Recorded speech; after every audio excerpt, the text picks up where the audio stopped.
Welcome back to Live Impact News. I'm Siobhan Riley. The time right now is 7:08. Let's talk about fibroids. Did you know that July is Fibroid Awareness Month? And here's why this matters and here's why it's so important. Because health experts say that up to 80% of women will develop those non-cancerous tumors by the age of 50. And for Black women experiencing fibroids, it's even at a higher rate. Experts say that they are 2 to 3 times more likely to have fibroids. It's higher compared to white women. Right now, we are joined by Lakeisha Stanley. And first of all, Lakeisha, thank you so much for being with us on this Saturday. Thank you for having me. You certainly know all too well about fibroids. You have really battled fibroids for years. Share your personal story with us. Yeah, you're absolutely right. I had a battle with fibroids, and sadly, it impacted pregnancy. My first pregnancy that I had did not come all the way to term because of the fibroids, and it really challenged me and made myself have to go and get a myomectomy because of the fibroids, so that my husband and I could then begin to have children that would not be impacted by the fibroids. And you had a miscarriage. How many miscarriages did you have overall? So overall, I had 2 miscarriages. The first one was because of the fibroids, or that's what we assume with the doctor. It ended up being my water broke over at Atrium, and sadly, we just lost the baby at 19 weeks, and it just wasn't viable at that time. And we knew that we had fibroids. The doctor that we had originally, just assumed that the baby would use the fibroid as a pillow, essentially, is kind of what they originally told us. And so that's why we didn't get them removed to begin with.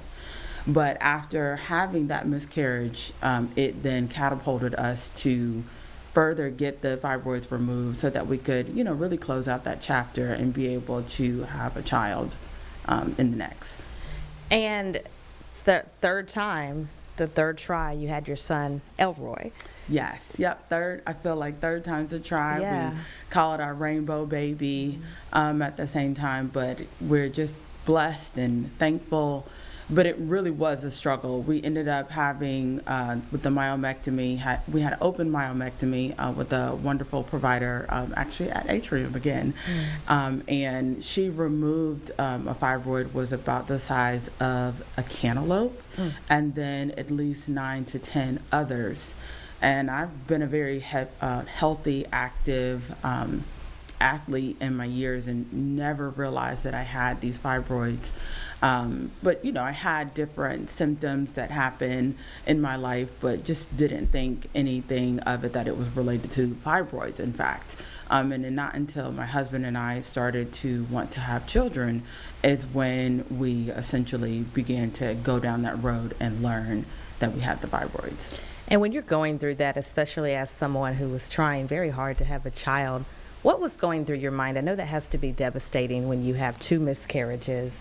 How do you keep going? What was going through your mind at that time?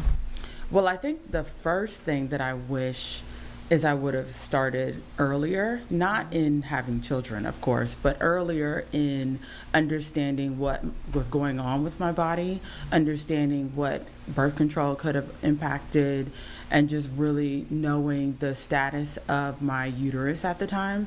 And I think maybe would have had children earlier, or we would have dealt with the fibroids earlier so that it would not have impacted us so late, and also the lives of the children that we lost.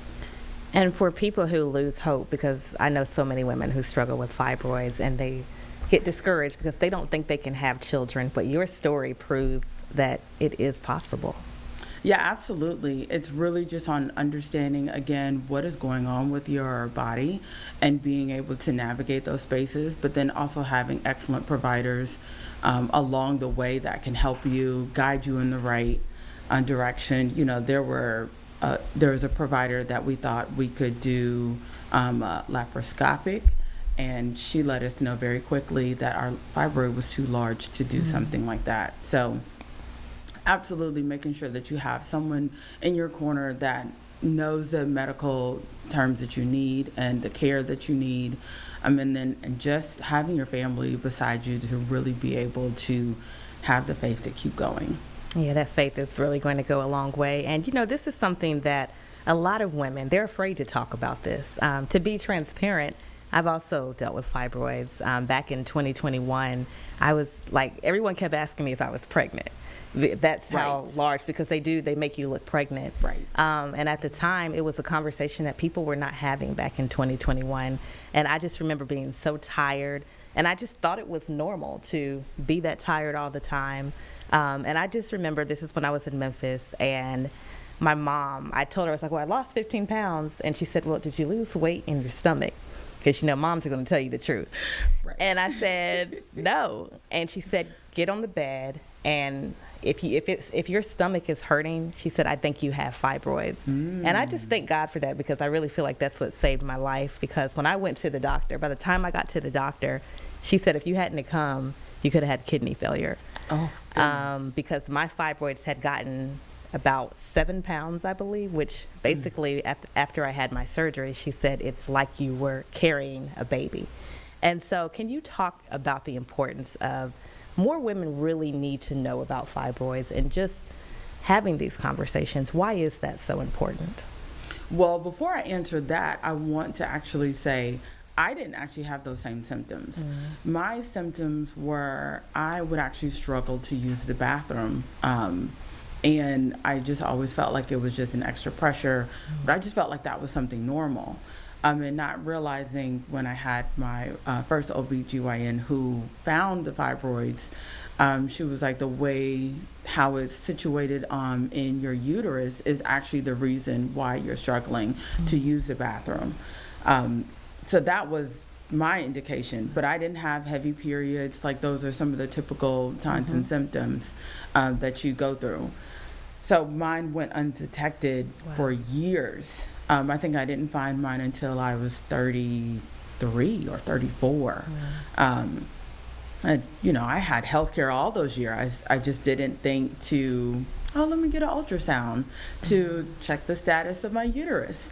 But that is something that I absolutely encourage women that they should do, and not just rely on the standard symptoms that you see out, see what's going on. You may have some cysts, you might have polycystic ovarian cysts, or you might have just so many other things going on that internal scans could show better.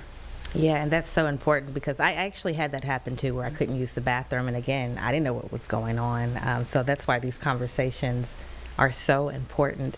What would you say to women who just feel like, it's a really scary process. What would you say to them just to encourage them to go to the doctor? Yeah. Because one thing I can say, I had a lot of fear of going to the doctor, because I remember when I was in my early 20s, I went to the doctor to get a checkup, and the doctor, I was telling her about something, and she didn't believe me. And she said, you're going to have to tell the truth. And after that, years, I wouldn't go to the doctor. And it took me to fibroids. That's what made me get back on, going in for my regular checkups. But going to the doctor really does save lives, especially when we're talking about fibroids. Absolutely. I think have faith, keep up hope, but then also keep communicating and advocating for your own care. If you are with a provider that you feel like is not advocating for you and not listening to you, that is not the provider for you, especially as Black women. And we know that the mortality rate for ourselves is high. We need to have someone in our corner that is absolutely advocating for us. And so continue to find doctors, find providers, find nurse practitioners, whoever, even if they may need to look like you. That is one thing that I have really championed myself, of trying to ensure that I have providers that are advocates, but also look like me, so that they understand the pain and the struggle that we're going through as African American women. And we spoke earlier about how health experts have said that up to 80% of women will develop fibroids by the age of 50. But for Black women, those numbers are even higher. Experts say they're 2 to 3 times more likely than white women to develop fibroids. When you hear that data, what's going through your mind? Sadly, I don't want to have another child, because I'm scared of the data knowing that it's higher for African American women. And then given our political environment, it also makes it even more dangerous for us to have children or even try and go down that road because the research is not there for us. Any final thoughts, any other advice that you want to give to women? Anything else you want to say? I think ultimately just keep trying, women. Advocate for yourself, find your voice, find someone that can continue to advocate for you. And when you feel like someone's not in your corner, find someone that is, and really just keep hope alive.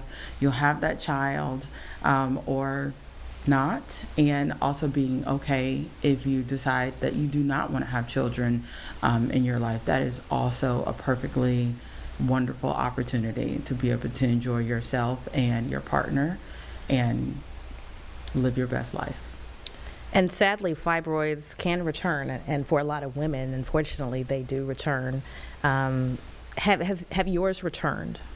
I do not know the status of mine at the moment, so I so far have not had any of those symptoms that we typically hear about come. So I am crossing fingers that they have not returned, but I need to take my own advice as well and going back to ensure, get another ultrasound and continuing to check to ensure that my fibroids have not come back. But there are also diets and different things that you can do. So I'm keeping hope alive that I don't have fibroids anymore. Yeah, you definitely have to keep hope alive. And even if they do come back, it is not the end of the road. And I think it's so important for women to know they are not alone. And that's why having these conversations can really help and make a difference. I know mine returned probably about, I want to say 2 or 3 years later after having my surgery. Thankfully, they are not the size that they were. So hopefully I will not have to have any surgery. I had a myomectomy. Hopefully that won't happen anytime soon. But again, it's just important for women to know that they are not alone. Really quickly before we end this segment, your son Elroy, I mean, it really just proves that there is hope. And he's how old now?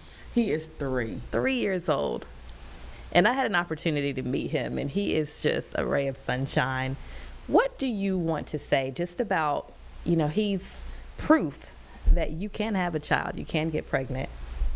Oh, goodness. I'm thankful, also humbled. I'm more humbled that having a child is difficult.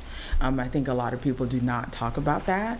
And not just the pregnancy being difficult, but also giving birth is difficult. Every pregnancy is different. And I just want to continue to hug him and thank him for allowing me to become a mother as well. And that I know that I am raising someone's husband at some point in time, and I will teach him about fibroids with women as well. Wow. Lakeisha Stanley, thank you so much for being with us, and thank you for sharing your story. I know it's going to help so many women. Thank you so much again for the opportunity to even be able to share. Thank you, Lakeisha.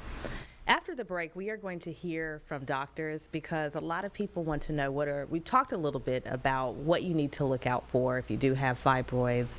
We're going to hear from doctors who are going to share what every woman needs to know. Stay with us.